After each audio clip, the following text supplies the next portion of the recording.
Hello. Manas କହୁଥିଲି OTV Jagatsinghpur. ଆଁ ମାନସ କହୁଥିଲି ଓଟିଭି ରିପୋର୍ଟର। ଆଜ୍ଞା ହଁ କହୁନ।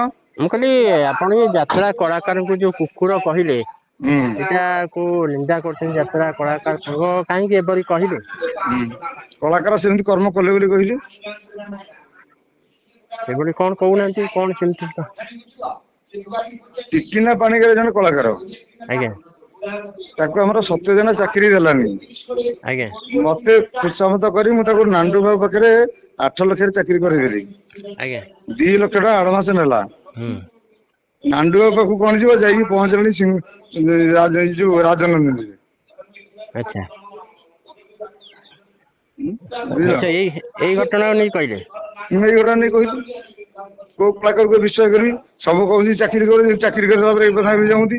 କରୋନାଠୁ ସବୁ କଳାକାରଙ୍କୁ ମୁଁ ପଇସା ଦିଆଯାଇଛି। କାହାକୁ ସାହାଯ୍ୟ ନ କରିଛି।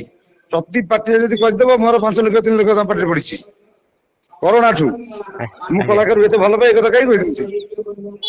ଆଁ ମୁଁ ବା ଜଣେ କଳାକାର। ମୁଁ ବି ଆଜ୍ଞା ଯାତ୍ରା ପାର୍ଟିରେ ଚାକିରି କରିଥିଲି ମୁଁ କଳାକାର। ମୁଁ ଆଜି ସିନା ମାଲିକ ହେଇଛି। ମୁଁ ବା କାଲି ଯାତ୍ରା ପାର୍ଟିରେ କଳାକାର ଥିଲି। ମତେ ସେତିକି ବାଧିଲା ବୋଲି ମୁଁ କହିଦେଲି। ଖାଲି ତାକୁ ତ କହିନି ମାଲିକଙ୍କୁ ବି କହିଛି। ବୋଲେ ଅନାମଧେୟ ମାଲିକ ଗୁଡାଙ୍କର ବୋପା ମାରି ଠିକ ନାହିଁ। କମିଟି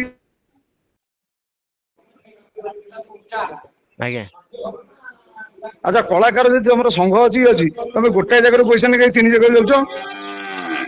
ଆଚ୍ଛା ହଁ ହଁ ହଉ। ଏମିତି ଯେହେତୁ ଅଶୋଭନୀୟ କଥା କୁକୁର ବୋଲି ସେଉ ଟିକେ ନିନ୍ଦା କରୁଛନ୍ତି ସମସ୍ତେ। ଆଉ ନିନ୍ଦା ତ କରୁଛନ୍ତି ଆଉ ସେ କର୍ମ କାହିଁ କରୁଛନ୍ତି? ଯେତେବେଳେ ଆଚ୍ଛା ଚାକିରି ନଥିବ କୁକୁର ଭଳିଆ ହେବେ। ଚାକିରି ପାଇଗଲେ ତମେ କିଏ ନା ସିଏ କିଏ? ଆଚ୍ଛା କାଲି 4 ଜଣ କଳାକାରଙ୍କୁ ମୁଁ ଚାକିରି କରେଇ ଦେଇଛି ବୁଝିଲେ ବାବୁ। ଆଜ୍ଞା ଦୁର୍ଗା ମନ୍ଦିରରେ ଆଜ୍ଞା କାଲି 4 ଜଣ କଳାକାରଙ୍କୁ ମୁଁ ଚାକିରି କରେଇ ଦେଇଛି। ଓହୋ ଯଦି ମୋର କଳାକାର ପ୍ରତି ସେ ଇଏ ନଥାନ୍ତା ମୁଁ କାହିଁକି ତାଙ୍କ ପାଇଁ ଚାକିରି କରେଇଥାନ୍ତି। ଆଚ୍ଛା ଆପଣ ସାର୍ ଆଚ୍ଛା ଏଇ କୋଉଠି ପାଢୀ ଅଛନ୍ତି ଏବେ? ବାବୁ ଆଜ୍ଞା ଯୋଉ ସିଂହ ବାହିନୀ ପାଢୀ ବାବୁ ମୋର ଆଜ୍ଞା 50 ଲକ୍ଷ ଟଙ୍କା ଲସ୍ କଲାଣି ସେ।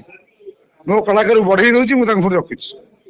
ଓହୋ ମୁଁ ଆଜ୍ଞା ତ ତାଙ୍କୁ କହିଛି ଯାତ୍ରା ଇଣ୍ଡଷ୍ଟ୍ରି ନଷ୍ଟ କରୁଛି ପାଢୀ ବାବୁ।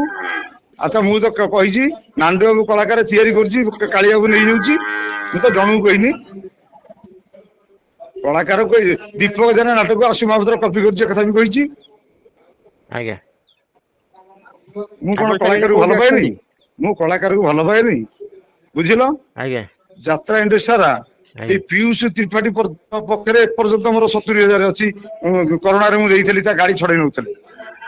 ପ୍ରତାପ ମ୍ୟାନେଜର ଗାଡି ଛଡଉଥିଲେ ମୁଁ ପଇସା ଦେଇଛି। କୁନା କୁନା ପୁଅର ଡେଲିଭରି ହବ ପଇସା ଦେଇଛି। ବୈକୁଣ୍ଠ ବାରିକର ପୁଅ ପାଠ ପଢିବ ପଇସା ଦେଇଛି। ରତି ମିଟୁନା ଘର କିଣିବା ପଇସା ଦେଇଛି। ଏପର୍ଯ୍ୟନ୍ତ ବି ପଇସା ପାଇନି। କାହାକୁ ସାହାଯ୍ୟ କୋଉ କଳାକାର ମୁଁ କରିନି। ଏତେ ସବୁ ସତ୍ତ୍ୱେ ବି ଏଇଭଳିଆ। ଆଜ୍ଞା ଆଜ୍ଞା ହଉ ହଉ ହଉ ଆପଣ କହ। କୋଉଠି ଅଛନ୍ତି ସାର୍ ଏବେ?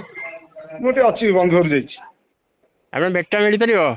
ନାଇଁ ଆଜି ଭେଟ ହବନି। ଆଜ୍ଞା ଆଜ୍ଞା ହଉ ହଉ ଆଜ୍ଞା।